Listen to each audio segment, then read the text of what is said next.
Hi, I'm Kate Foggo and I'm with Julie Hurt and we are Making Light.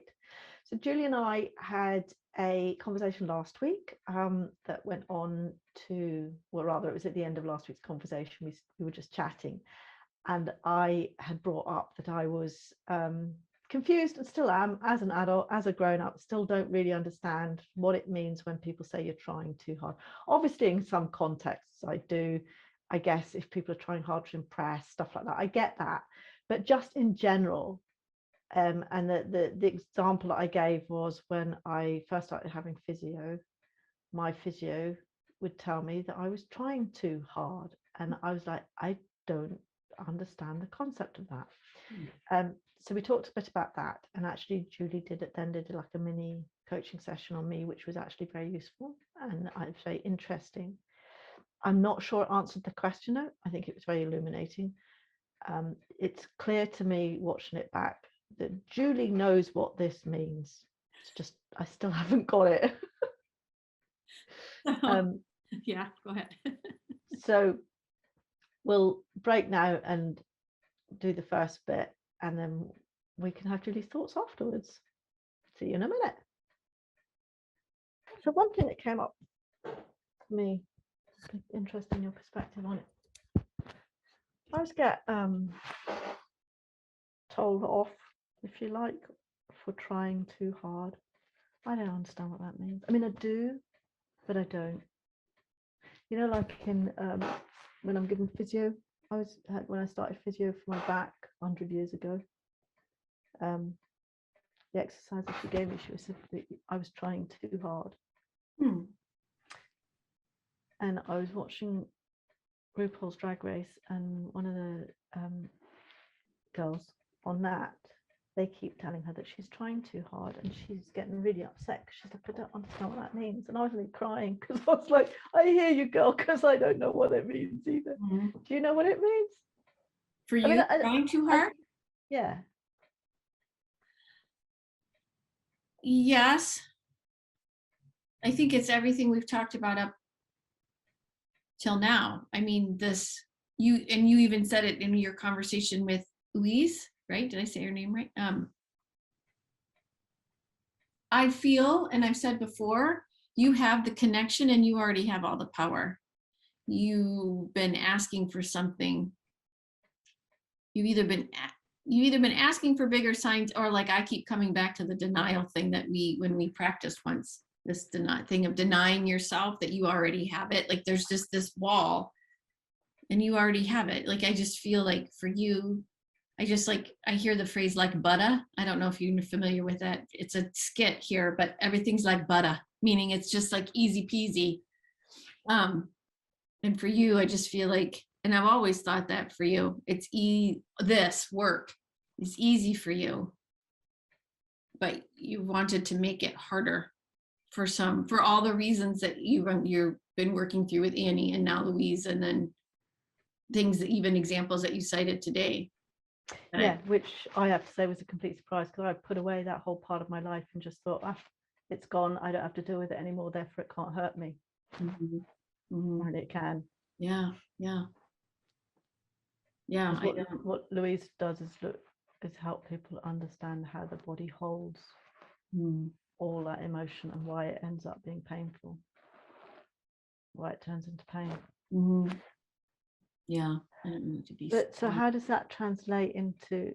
So I sort of know what she means, but I think watching them discuss with Jan, as one of the drag queens, that she was saying, you know, you're trying too hard, and for me,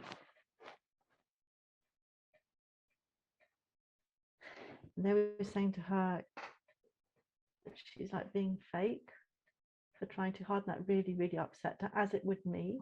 I'm trying to see if there's a connection there.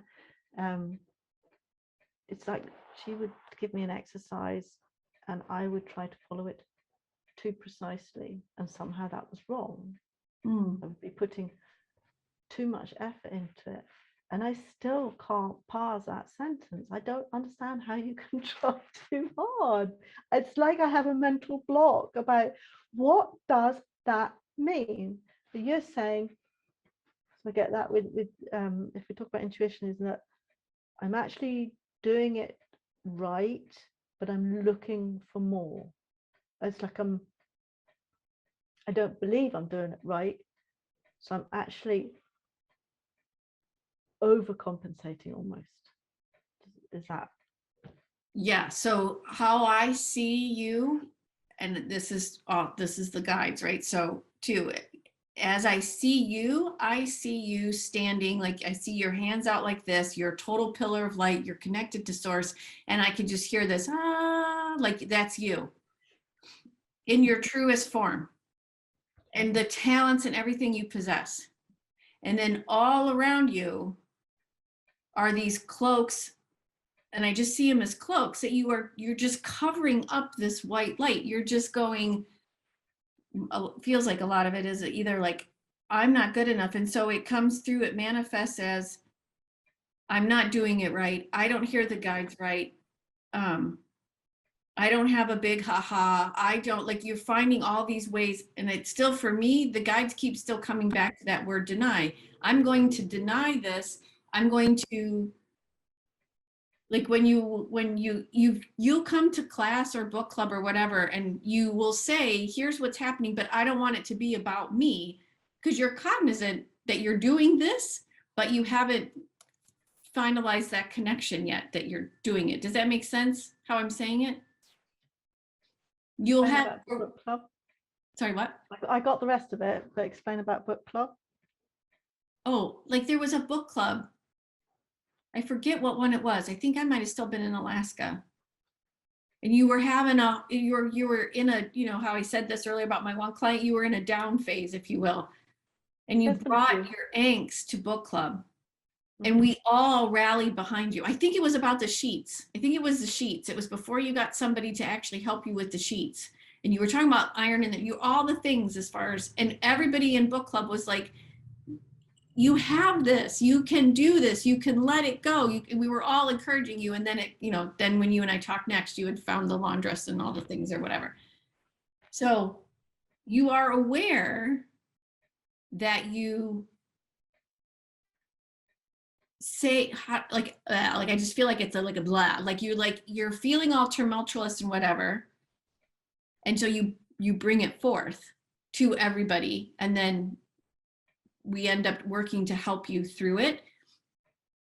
But you already know, which is why, like, many times our conversations are just believe. Like I'm saying to you, just believe. Like I'll just say that to you, just believe, because you're almost pulling these things on in an effort to suppress the golden light, even though that's you don't have to do that. You have all these connections, body code, animal communication, intuitive code, all the things that you do, Reiki, everything. You're already there.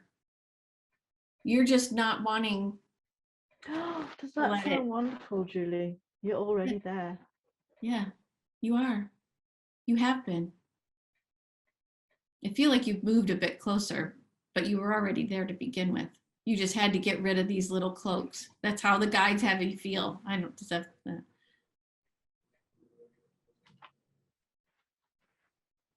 So the fact that you said, I'm stopping to fix myself.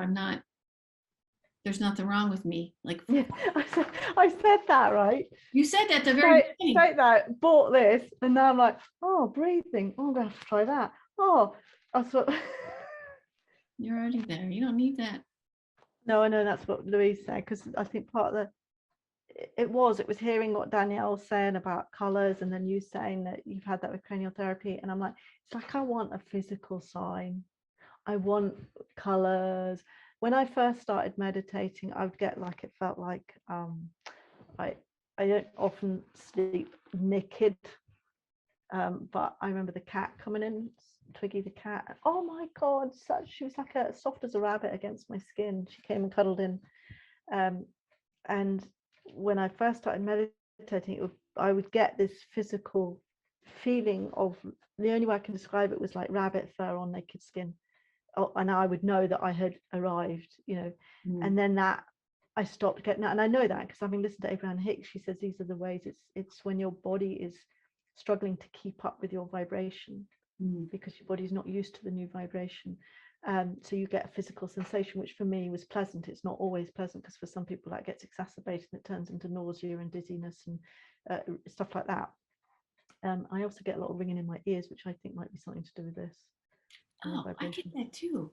Yeah, Yeah, and I find it really quite. And I wonder, because it's like a hypersensitivity to noise. And yeah, so I don't know if that's anyway. But then I used to just get like I could feel like something settle in my stomach. Like I'm there. Do you know? It was like, and I don't get any of that anymore, presumably because I don't get the physical sensations. I have nice meditations, but I don't get that reassuring. It's like I want that reassurance of, you got it. I want and also, since I don't have any addictions anymore, I miss a physical reaction. Like I don't drink, I don't smoke, I don't, I like a physical high. It's nice. I want one. And I want that. Is that so bad? No. I want to meditate and get a euphoria, and I want to see swirling lights and stuff like that. You're asking, so the guides, you're asking for someone else's experience instead of realizing what your own is. Yes, that's exactly, and it's part of that comparative, isn't it? Yeah, and this part of feels that like is another layer for you, like one less cloak to continue to have, just to understand your own experience and and begin even to document your own experience, which you are actually with like your blog. And I mean, your writing is phenomenal. Now you're painting, so you're documenting your own process. It's so interesting you said about the ears. You're always plugged, and it's been doing it again, and it just did right there. It's interesting. I get it. Like sometimes there'll be like certain noises will actually like buzz in my ear and actually start to really irritate. Yeah, I think, I don't know, maybe it's not. Yeah, I feel like your experience is just so, well, everybody says unique, but I'm not saying that to underplay yours. Yours is just so fabulously unique. Yours is like the RuPaul of uniqueness. Like that's what you just need to sit and understand what your experience is. And here's the thing, is what the guides are telling me, it's not going to stay the same. So your experience today is not going to be what it's like a year from now. But but what could be cool is what they're saying is you could begin to document it however you want to document it, variety of different ways, even if it's with just your chickens, like your relationship with your chickens, for example. You can see where you are today, and as you move through time, then you'll be able to look back, which you're nodding, you can already do that too. Yeah. But it's like my relationship with Sally. I mean, Sally will now just come and sleep here when I'm working. And I just love her. She's not in her. She's she's such a sweet little thing. But it's just things like she'll purr. Just when she sees you, she purrs. I don't know many cats like that. Yeah, and I noticed that Lucas does the same thing. Well, one, he's always around me. And depending on what's happening, he's really close or he's not as close. And so it's interesting to watch what that means, or not what it means, but just it's a signal for something, or it's an indication for something, or I'll hear the wind chimes when it's just always, it's interesting, and that is good. That's it, because we're in a new phase where, for me, like I feel like we are tied here, like we're in a new phase where we're opening up more, and so we're aware, like we're in step 3, I think, is where you sit back and you watch the signs and you can start to see them all kind of put together, which is how it feels for me to move to Holland. I'm just watching the sign. I need to watch the signs. Step 3 of law of attraction. Say what? Let's see that again. When you say step 3. Oh yeah, law of attraction. So what's step 3? She says step 3, because she's been hounding it in the podcast of late, the one that I follow. You watch the signs. Step 1 is you ask for what you want. But that happens anyway. Yeah, that happens. It's not a conscious thing. Right, exactly. Step 2 is, I forget what step 2 is, but step 3 is you step back and let it happen. Meaning, and you watch this, you're in receiving mode. Step 3 is receiving mode, where you're receiving all the signs of where you need to go, and then you begin co-creating with those signs. I've just realized the last 3 sessions I've had actually. Last 2 sessions rather. And then I was speaking to somebody on Monday, where I have been in exactly the right place, right frame of mind, right references, right everything. With my, I'm not sure about last night's because my client's quite reserved, shall we say. But I feel it was guided. We'll see what she thinks. Mm-hmm. She wants to continue, so I assume it's doing all right. But then I went swimming and I was talking to a lady who I didn't initially recognize because obviously we've all got swimming stuff on, and met her outside. And we went and swam together again. I was like, oh, I was swimming with you last week, or it was a few weeks ago. And she was talking about, I didn't know if she was spiritual or anything like that, but she was talking how she's just getting really desperate, that she'd made a really brave move, moved up to Scotland and all this, and now she's running out of money, and she's just like, and it was all sort of, and I can't do this and I can't do that and I can't, and I was like, and then I don't know how we got onto law of attraction, because I would never, I sort of nudged a bit, and I wouldn't, if she'd said no, I'd never heard of it, I would have left it.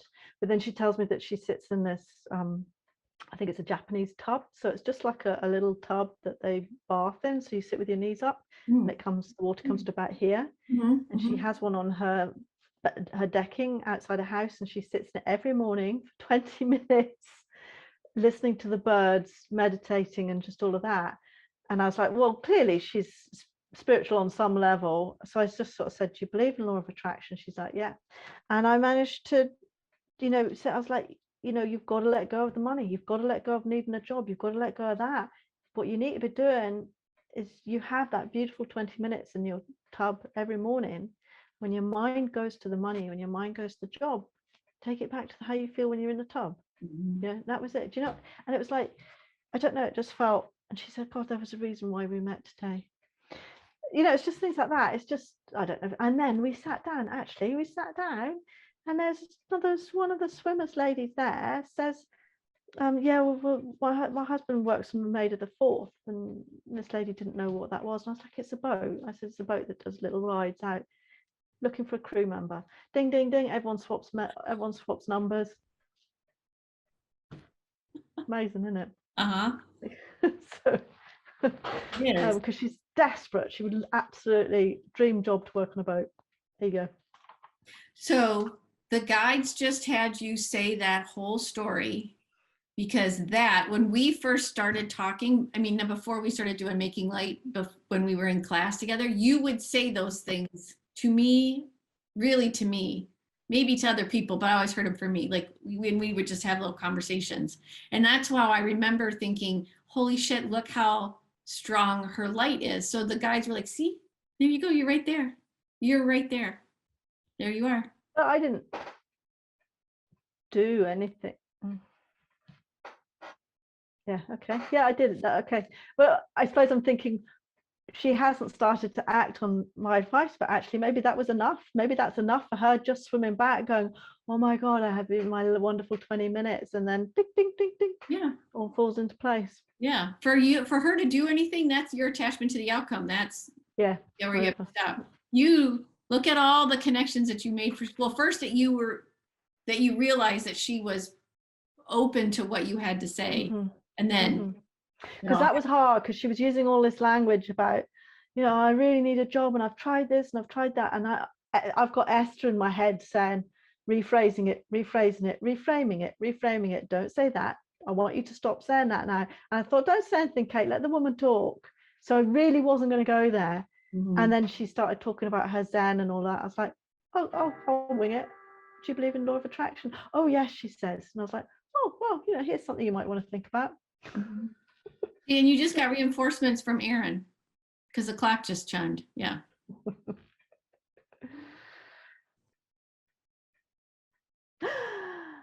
I thought we were launching into it, and I was like, okay, because I was going to say I don't remember any of it. I haven't watched it. Do you want to watch it? Nope. I want to, like, if we're going to do coaching, right? I'm not supposed to look at notes, know what we're talking about. I just trust the guides, right? Trust. Okay, so I guess the question is, can you, because you had that look in your eye that you understood exactly what Oh, I I'm meant sure by I me, did. me trying too hard. Oh, I'm sure I did. Yeah, because when it, I mean, it just, when it comes from the guides, and this could actually, this part could actually be in the thing to set it up. Yeah.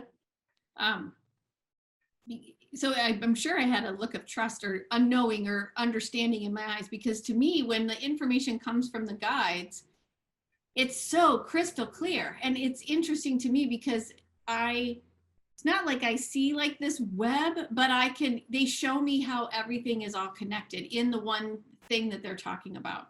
But it's like an instant, and it's like, oh, you see the bigger picture. So anyway, so I'm sure in the moment, Okay, now I'm getting talent envy. oh, stop it, you do it too.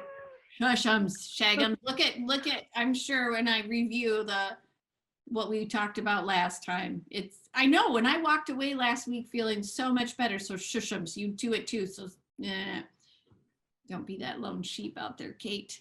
Oh, don't you make me cry again. Um, what was I gonna, the other thing is that though, we will talk about this specific aspect of the reading, but I will also tell, just so our viewers know, that when we do these sessions, many times, like 99.9% of the session times, I would say 100, but we'll just give it a little air. We don't remember what was talked about before. And our teacher talks about this all the time. She does not remember. She'll even be in like a live 30-minute session where she's reading a bunch of different animals. She has no idea what came through, and she has to go back and watch. And I'm finding the same thing. I don't remember. However, the minute I connect to the guides, then they show me the things I'm supposed to remember, and it's clear. It's really cool. So, which makes me think about memory. We should maybe talk about memory someday, because What is memory? Is there such a thing, or is it all in the right? guides? Is that what you mean? Yes, because how much really needs to stay up here? Oh, and then I'm reading this whole thing about dementia. Yeah, I was going to say that on that chat.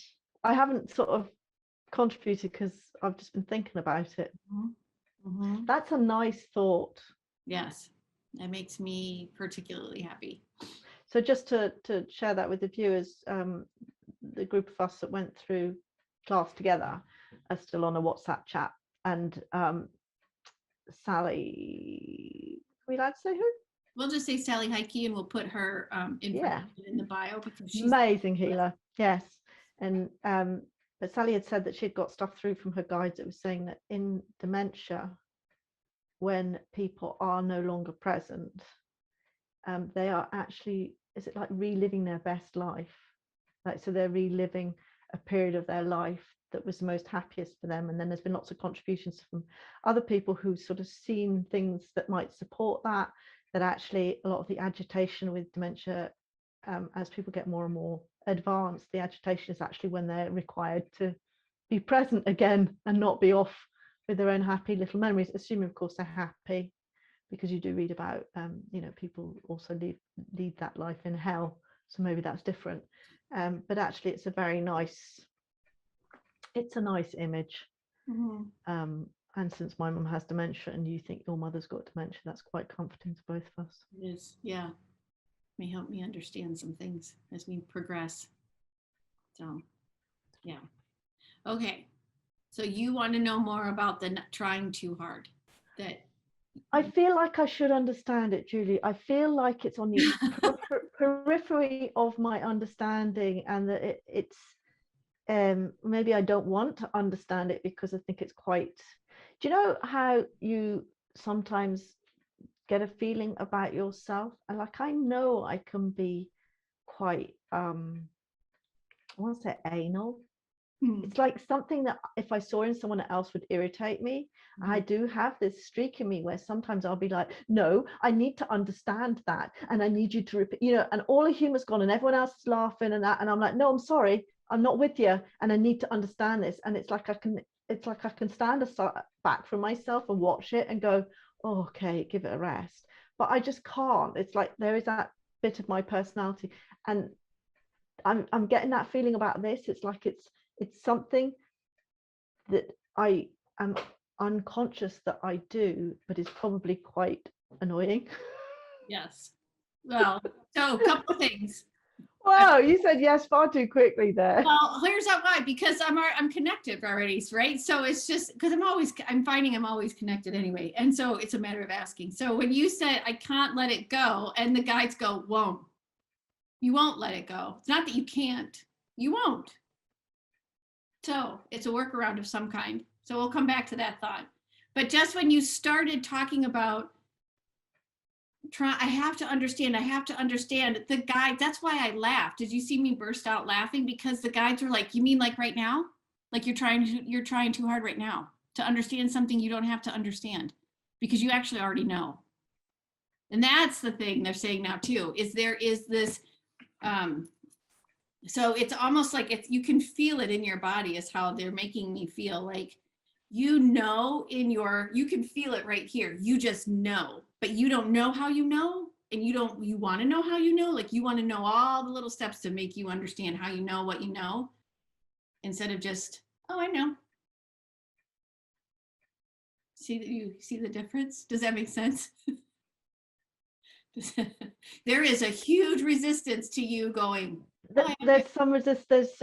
I completely acknowledge there's huge resistance. I'm not sure what it's to. I understand you saying, and to be honest, we had this conversation, and I've been saying it to other people as well. In fact, I have had a lovely conversation with one of our colleagues in Slick, where she suddenly went into meltdown, sent me a long email, and I sent it back going, "You're talking shite, love. Your session was brilliant," you know, and it was lovely to not, obviously, I don't wish that on anybody, but you know, to see that my own behavior in someone else from the other side and go, you've got that all wrong, you're making it, you know, she'd had this fantastic session and then she'd got all paranoid about it afterwards. Anyway, where was I going with this? Oh God, now I'm gonna have to cut. Hey, I see I'm not connected, so now I have no idea what I'm talking about. Oh, you could try, ask them about the resistance, and we could just compare. So, oh, okay. So I was saying to her how, because part of her resistance was she doesn't like to announce that she's connecting to the guides because she worries that it's a front sometimes.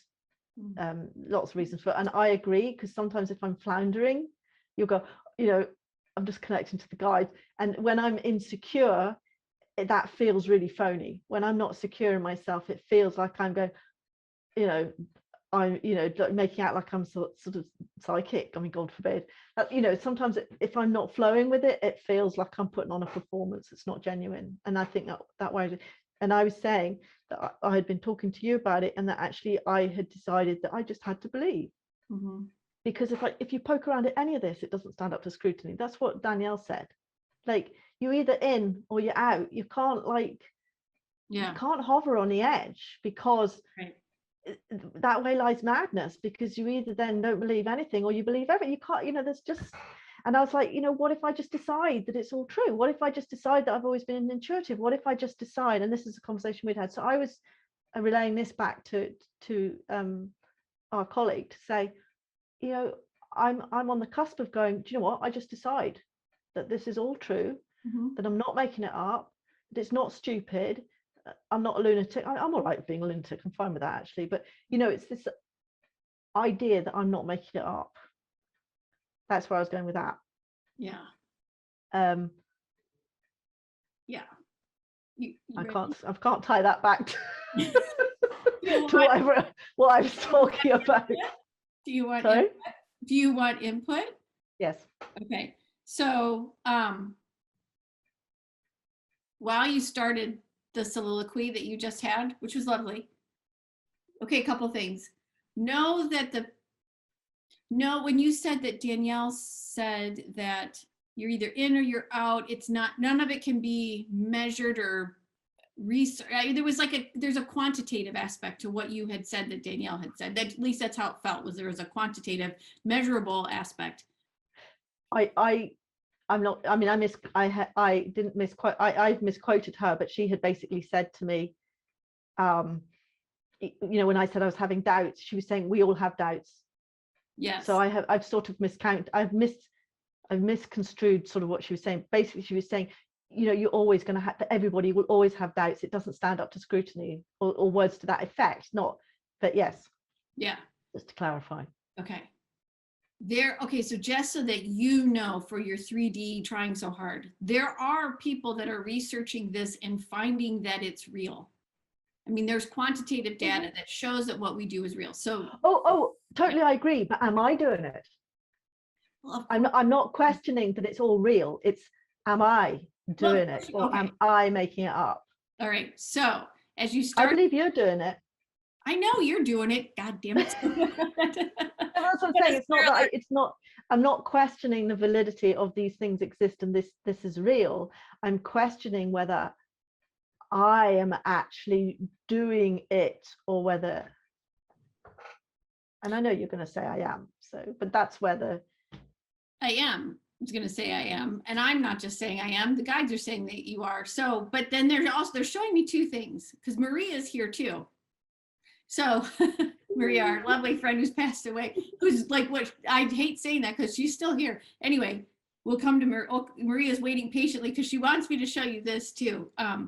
We had a conversation before we hit record about the lone sheep in the meadow, right? Oh, you make me cry again. And the lone sheep was saying, this is where I want to be. However, what it triggers for you is this idea of being ostracized, but you do the ostracization. Is that a word? Yourself. Ostracization. Yes, that ostracization. I see. I'm not any whoozle. You know what I'm talking about. You do that yourself. So you are like, I see you standing here and I see you standing there. And this one that's standing here, well within the fold of happy, intuitive joy. And you're going to your own self. No, you don't have it yet. No. And you're like waiting for you're on the outside. It's like, okay, I don't have it completely explained to me.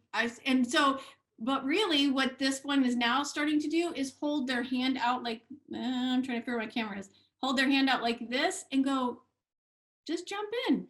Okay, so I'm giving you that image. Now we're gonna go to Maria, who's like, yeah, okay, now. So she's gonna make me see it. So how much? Okay, so I've got to make sure. So Maria is over here and she's got her arm. She keeps showing me this image for different things too, because she's talked about being limitless to our whole entire tribe, right? That we're all, the theme of limitlessness is coming through. So I see her doing this. Like, damn it, Kate, just let go and spin. No, I'm dizzy. You can do this. Why dizzy? You can do this, just let go. So that's, yeah, so the guides are saying, as I settle down here. I've just had an epiphany. Oh. I don't know, it doesn't help, but it's my ego. This is how my ego keeps my ego keeps me from growing, is by throwing questions and then more questions and then more questions. You need to understand this. How could you possibly? You need to do this. If you don't understand this, then it's all nonsense. This is the only way my ego can keep hold of me. Yeah. And it's not hard because I'm so trained to answer questions and problem solve that all it needs, as Aaron, I'm so trained to follow that light. You know that light when you shine it at a cat and it goes bonkers? That's me. That's what my ego's doing to me. Come on, over, Kate, a little problem over here, Kate. Come fix this one. Okay. Yeah. So now here's your homework. They're giving me homework for you. I've got goosebumps. Every time, and it's a la Matt Kahn, every time you hear your little voice, you're going, I need to understand why. You, Kate, your golden, greater and higher good, intuitive Kate is going to go, yeah, I don't need to know that. And just try. It's homework, but it's also moving you to conscious choice. So you need to be aware every time it happens. And you can go, yeah, I don't need to know that the guides have it. Like they're even saying, turn it over to us. You don't have to know, just like I was saying earlier about memory. Do I really have to remember everything that happens? Like, do I have to write it all down? Or can I just believe that what I know another colleague of ours has said, whatever hits us sticks. The rest of it will come back when we're ready.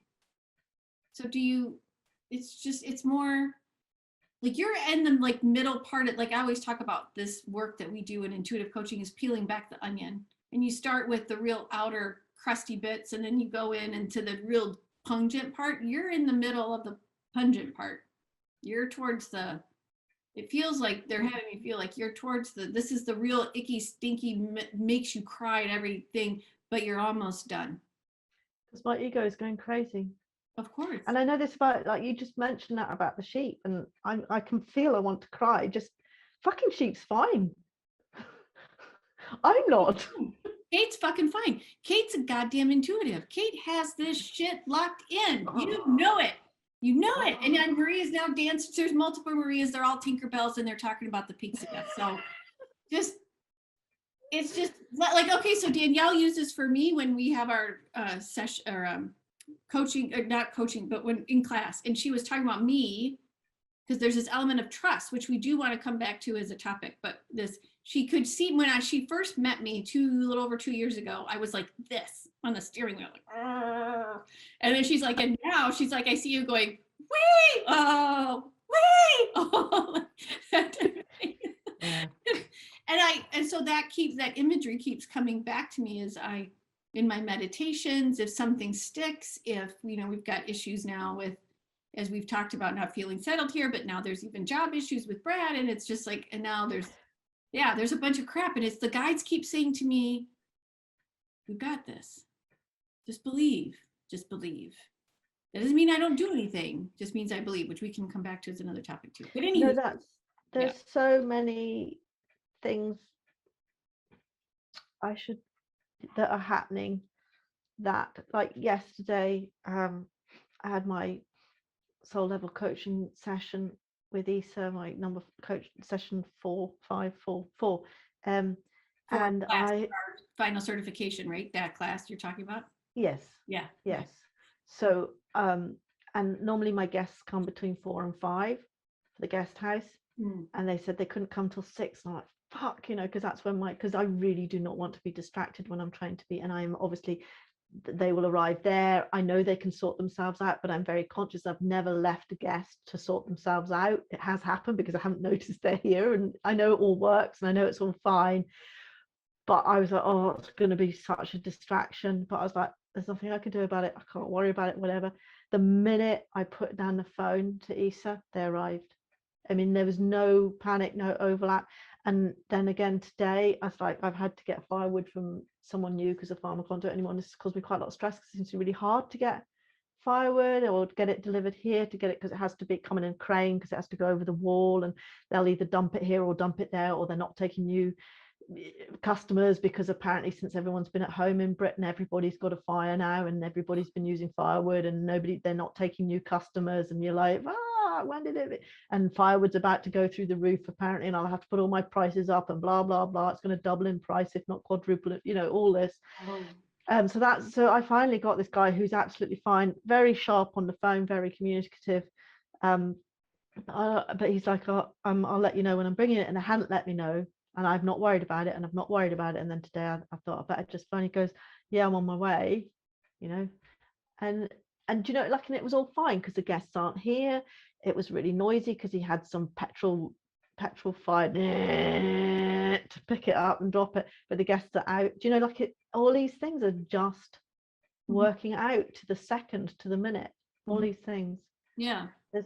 I need to just trust. Yeah. So, and the guides are reminding me I didn't quite finish the MatCon thing. So it's also. Oh, sorry. No, it's not your fault. I went a different direction. Doesn't matter. Any hoozle. I keep saying that too. They said, when you are aware of, oh, I need to know more here, or I need to control this, or whatever. Oh, I see you. He does this thing, right, MatCon? I see you fear. I see you control. I see you not believing, or and I respect your and power. I love you. Yeah, or and I respect. Yeah, the thing that he says. Yeah, I say I love you, but he says respect. I'm gonna sneeze. No, I'm not. Bless you. Not. You. Yeah. So I see you. I see you. What does he all say? I see you. I respect your power. Yeah. Yeah. That's if it's something that you find you don't want to necessarily, if it's too much of a leap to love it, then you can just respect it. Mhm. You know, he says that about what other people call entities and stuff like that. He says it's just a part of you, Mhm. and you don't have to like it, you don't have to love it, but just acknowledge it. Yeah. Yeah. I see you and I respect your power. Mm. And then it goes away. It fades because it's like, oh, I see. I don't have an attachment to her. And then it starts to fade. I need to just trip over the edge. That's what needs to happen. Accept your own hand. Like, you know how I said, like, it's like you're standing here and you're over there as well. And this one now is like holding its hand out. Like, and it's almost like once it wants to grab your hand and actually like fling you into this group of where it's standing. I was going to say what's stopping me, but it's my ego. Mm-hmm. Yeah, you want to hold pretty tightly to the not. I don't want to seem like they're saying like not believing the not Yeah. letting Well, go. why? Yeah. I don't understand that. And It's again, it's like this concept of letting go, and I'm like, I don't understand it. well, the way they're making me feel is that it's comforted you for so long. You've worn it like such a big, thick blanket. It's hard to let go of it and believe you'll still be warm. Safe. Yeah, it's scary. I had another session with my friend Louise, Mm-hmm. and we would a lot of stuff come up, but it was about whenever I sit and meditate, I get starts of pain in my sort of back and under my shoulders, and it's not that bad, but then it just persists and it persists and it persists, and then I find it very difficult to not focus on it, which is the worst thing you can do. And again, it's all stuff I've done, but I never give it long enough. Mm-hmm. And it was basically that it's keeping me safe, it's keeping me small. That pain is keeping me small. Mm-hmm. Mm-hmm. Why? Because it keeps me safe. It's like I would never have got there on my own, because I do it for 10 minutes. I'm like, oh, fuck this, boring. Yeah, it is. So Well, have you looked, and you know the body code, which I don't, but do you look at the metaphysical reason why you have pain in a certain area of your body? no, but well, Google that.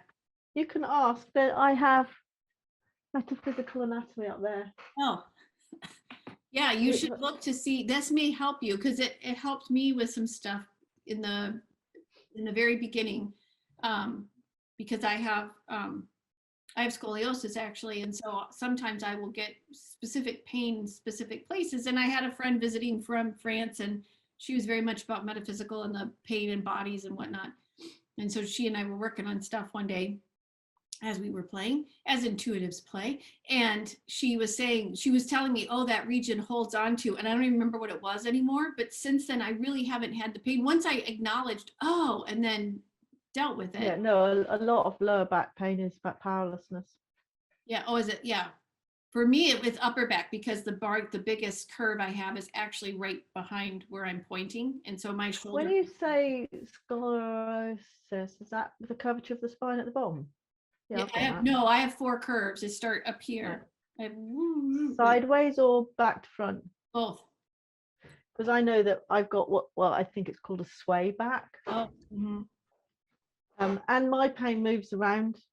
Started at the top, went to my lower back, and now it's changing again. Oh, and fascinating. Oh, but in other news, that book I was reading about breath, Yes. one that Danielle, I taped my mouth last night. Now, I got an app to measure my snoring. But the only difficulty is the cat was snoring like a rhinoceros. So I'm not sure if it was me or the cat, or indeed Gary, but somebody snored for 33%. Wow. Right. And I taped my mouth last night and it went down to 25. And apparently it will halve again and halve again. Or not, I'm making up the figures. Really? Oh, fascinating. Because if you can force yourself to breathe through your nose, the Mm-hmm. tissues will open up. It doesn't happen because our mouth falls open, we start mouth breathing, and all your problems get worse as soon as you breathe through your mouth. Interesting. Okay, because I snore now too. So I just got, it's just microfiber tape, which is they use for dressings and stuff like that. Mm-hmm. And I just put it Okay. So you could hear me snoring, but it's like, as opposed to, but it could have been the cat. And actually, one of them sounded like Gary. It doesn't matter. I mean, if it comes to the point where it's not improving, I will go and sleep on my own just to be sure. But I mean, Sally snores, the cat, but Yeah. I've never heard her like the last 2 nights like this before. And so it's just because I'm recording. She's like snoring like a herd of elephants. Like unbelievable. I'm like, she's a tiny cat. And it sounds like, anyway, blah, blah, blah. So, Yeah. um, Or she's yeah, I taking feel stuff good, on- Julie. Thank you. You're welcome. She could be taking stuff on from you too, by the way. What do you mean? What do you see that? That's me. What do you mean? What do you mean? What do you Oh, mean? I You should need to understand. You need to understand. You understand. She's taking it on for me, the snoring. Potentially. I'm just putting that little ping. She will actually snore when she's awake, and she does it to make us laugh, because it does make you laugh, because she'll literally just look at you and go, you're like, your eyes are open, what are you doing? But she just thinks it's fun. It is funny. Yeah. It's funny. But are they? She's like, are they really open? You think are they really? Yeah. I feel much better now, Julie. Thank you. Good. Good. Okay, well, thank you for joining us for another episode of Making Light, Two Humans Being. This human is Julie Heert. That human, I don't know which way to point on my Zoom, is Kate Foggo here with me as always. Oh, wait, that way. It's anyway, hi.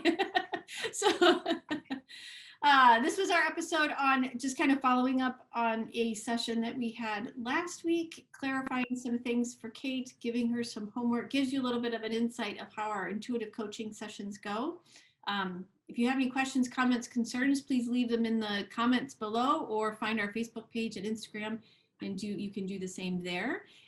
Please feel free to subscribe, share us with other people so other people can find us. And we hope to see you again soon. Thanks for being here.